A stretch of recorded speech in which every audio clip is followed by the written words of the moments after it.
प्रातः क्लास चल रहा था 18 दिसंबर 1968।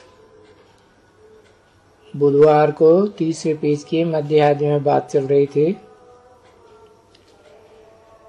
कि देवताओं को जिन्हें श्री श्री कहा जाए वो श्री ही बनाते हैं श्रेष्ठ।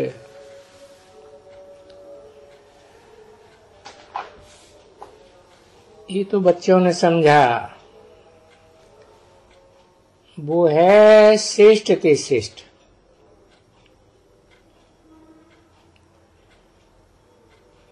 किससे कंट्रास्ट किया? श्रेष्ठ है देवताएं, उन देवताओं से भी श्रेष्ठ है भगवान,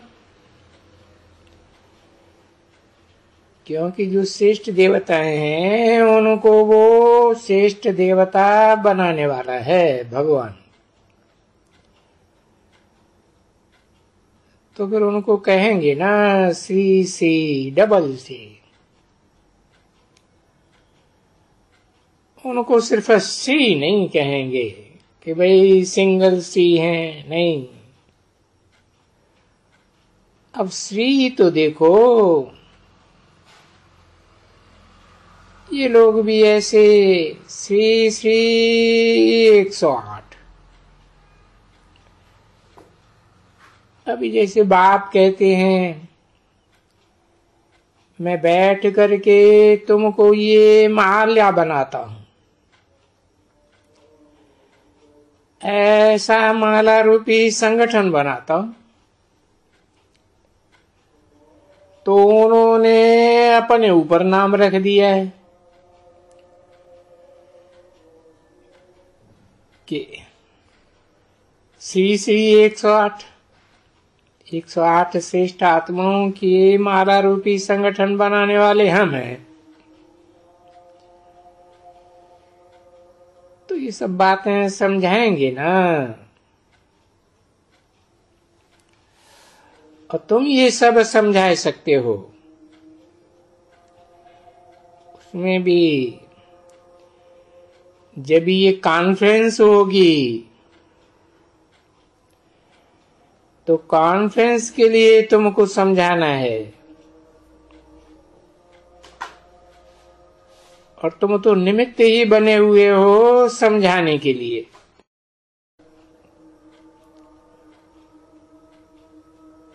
इसको समझावे, उसको समझावे, मीडियम में समझावे, सब कुछ समझाएंगे ना।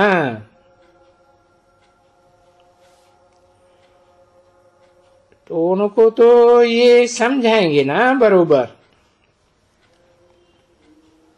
ये जो श्री श्री, ये जो मनुष्य टाइटल रखते हैं, अपने ऊपर नाम रख देते हैं, सो भी देखो कौन रख देते हैं? तमो प्रधान। क्योंकि ये तो दुनिया ही तामसी तमो प्रधान है। तो इसमें सब मनुष्य तमो प्रधान। इसको कहा जाता है पापी कलयुग। भले इसमें मनुष्य तो है ना,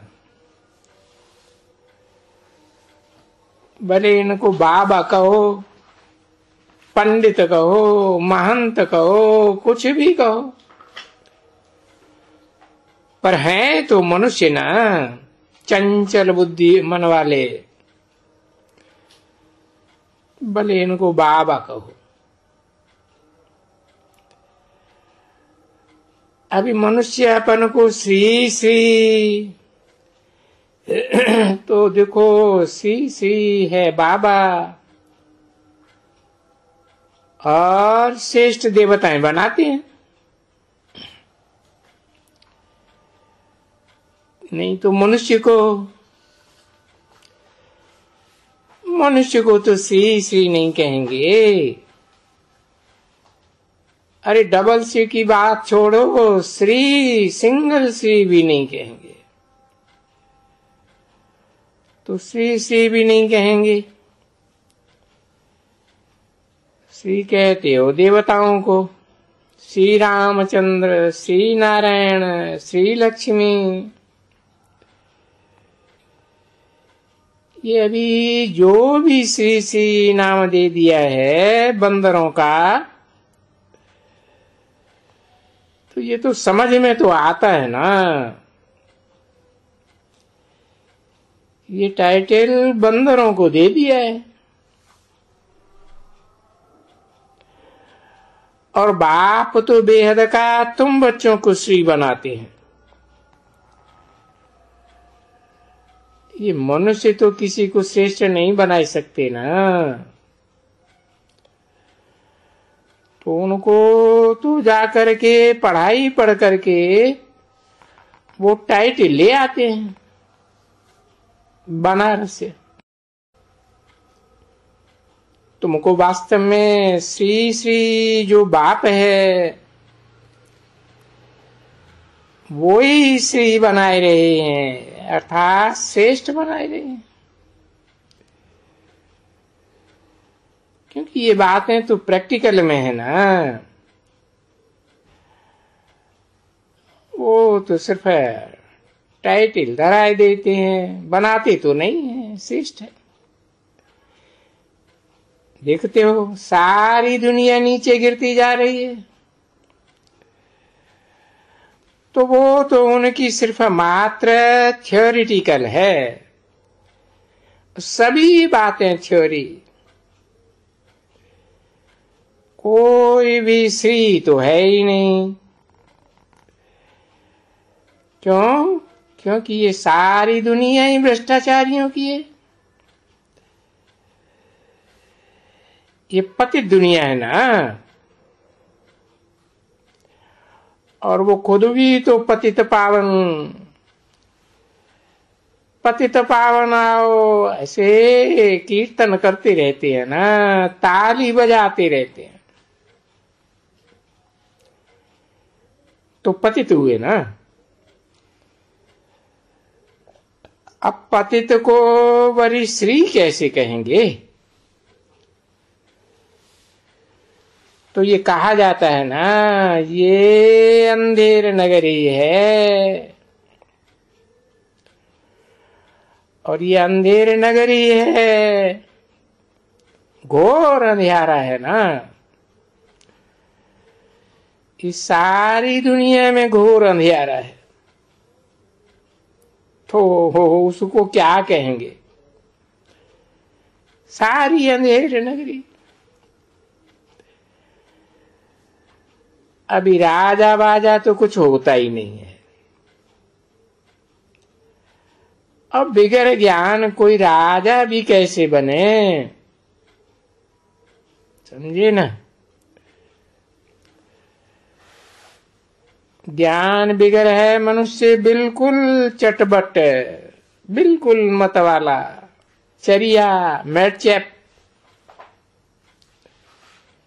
अब देखो मैटचैप है ना, कहाँ बाप का टाइटल बेहद के बाप का, और कहाँ ये पाई पैसे के साधु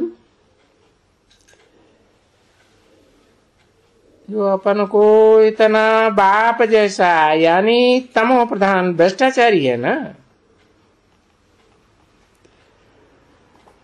और प्रूफ तो यही है कि ये इनकी पैदाइश ही भ्रष्टाचार से होती है। तो सच्चे जो सच्चा बाप है उसने समझाया ना कि श्रेष्ठाचारी तो श्रेष्ठाचारी दुनिया में ही देवताएं होती है ना,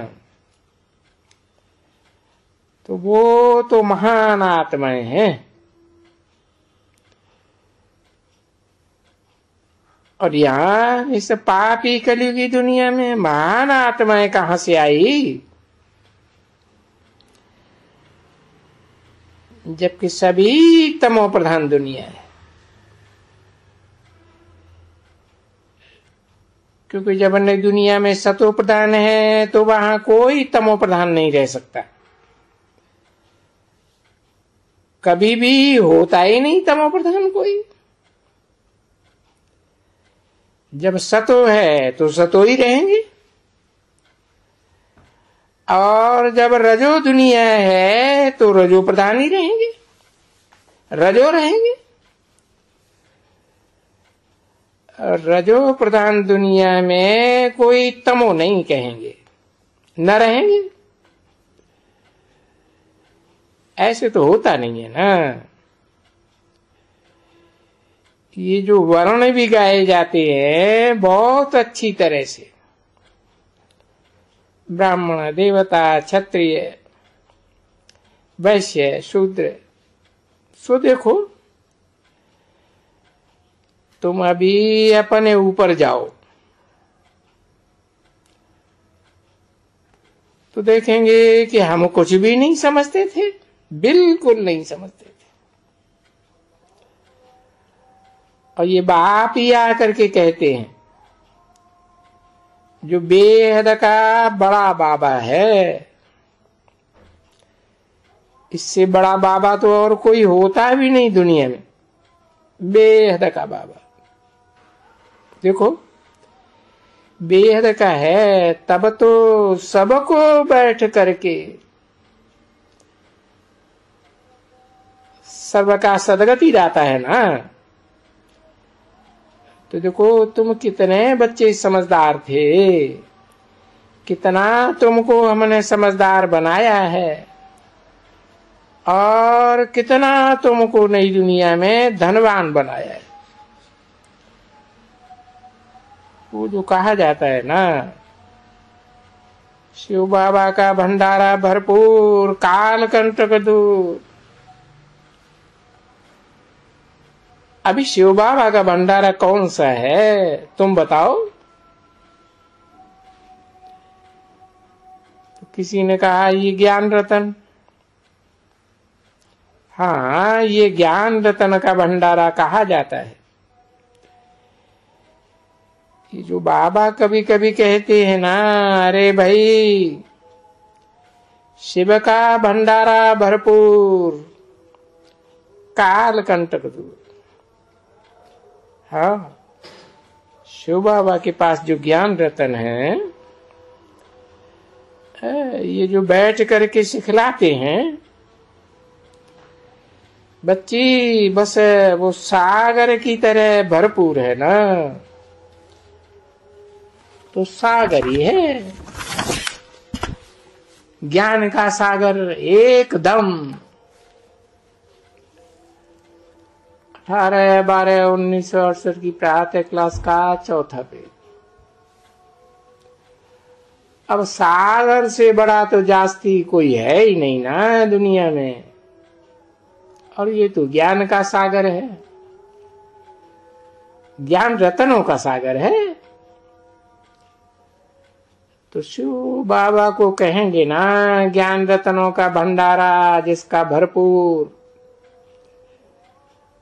जब वो भंडारे से हमको देते हैं रतन, और काल कंटक सब दूर हो जाते।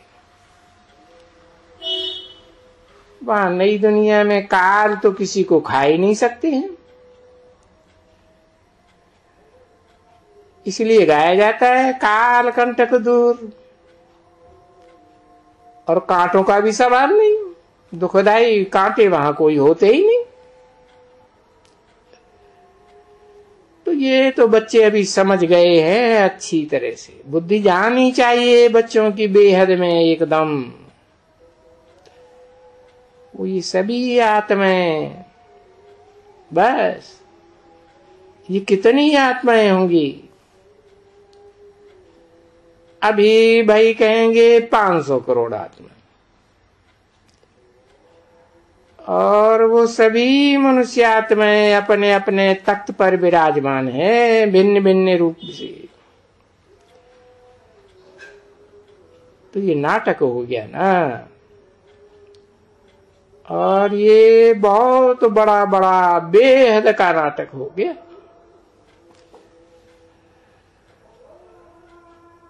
तो सब वो अकाल मूर्त जो है आत्मा, हाँ, वो शरीर पर विराजमान है, कहो तख्त पर विराजमान है। तो ये भ्रकुटी रूपी तख्त है ना, तो बस एक तख्त पर विराजमान हो, फिर दूसरे जन्म में दूसरे तख्त पर विराजमान होती है। बड़ी वो जो तख्त है, और मनुष्य का ये शरीर रूपी तख्त है, और एक मनुष्य का शरीर न मिले दूसरे से, सबके फीचर्स अलग अलग। तो ये जैसे कि जन्म जन्मांतर का पाठ उनमें भरा हुआ है। अब देखो ये वंडर है, जब ये बैठ करके अपन से बातें करते हैं ना, तो बस वंडर ही वंडर, कुदरत। ये कैसा पार्ट है, अविनाशी पार्ट है, इम्पेरिसिबल, और कितना बड़ा पार्ट है इस आत्मा को बजाने का। ये रिकॉर्ड है जो छोटी सी रिकॉर्ड है, इसमें ही, इस आत्मा में ही तो रिकॉर्ड भरा जाता है ना, जन्म जन्मांतर का रिकॉर्ड। और इसमें तो देखो कितना रिकॉर्ड 84 जन्मों का भरा रहता है। तो देखो बस सूक्ष्म ते सूक्ष्म, अति सूक्ष्म, बस इससे सूक्ष्म और कोई चीज हो ही क्या सकती है बाहर। बंडर ये छोटी सी आत्मा, और ये कितना पार्ट भरा हुआ है, और सभी को एक्यूरेट पार्ट है, और वो छोटा भी है। भाई जो पिछाड़ी में आते हैं उन आत्मा में बस होता नहीं, छोटा पार्ट है, बारह तो हुआ तो है ही, बस वो छोटा। जैसे कहेंगे बहुत बड़ा रिकॉर्ड और उसमें एक छोटा सा रिकॉर्ड, क्योंकि जन्म ही है उनका बस एक। जब वो सूक्ष्म वतन में वहां तो कोई रिकॉर्ड की बात ही नहीं है, पार्ट तो वहां नहीं बजाते हैं ना। तो ये जब बैठ करके समझने में आता है, बस समझ समझ करके ये वंडर कहना बंद कर देते हैं, क्योंकि समझ आ जाता है पूरा। तो इससे जास्ती अभी क्या समझेंगे। जैसे समझाने से तो तुम सब कुछ सब जान जाते हो ना, यही नॉलेज है। और ये बाप के पास नॉलेज है ना, ऐसे तो नहीं है। तो उसको कहा जाता है भाई ये सभी के अंदर की जानने वाली है आत्मा, सुप्रीम सोल। नहीं, यही जो समझाते हैं ये जानते हैं कि बाकी तुम क्या करते हो। क्या सारा दिन वो थोड़े ही बैठ करके भगवान जानेगा। ये जो नॉलेज है इसको कहा जाता है जो बाबा में और तुम्हारे में मर्ज हो रही है, अभी मर्ज हो रही है, समझा। हाँ, अभी मर्ज हो रही है, जिससे तुम इतना ऊंच पद पाते हो। तो ये समझ रहती है ना बच्ची। अभी देखो, अभी सारा इतना समझाए समझाए करके फिर जैसे बाबा है बीज रूप, उस सारे वर्ल्ड का बीज रूप, ये सारा ये दुनिया रूई धाड़ है ना, सारे इस शुरू से लेकर के सतयुग, त्रेता, द्वापर, कलयुग, इतना बड़ा वो मनुष्यों की बुद्धि में तो कभी कुछ बैठ ही नहीं सके।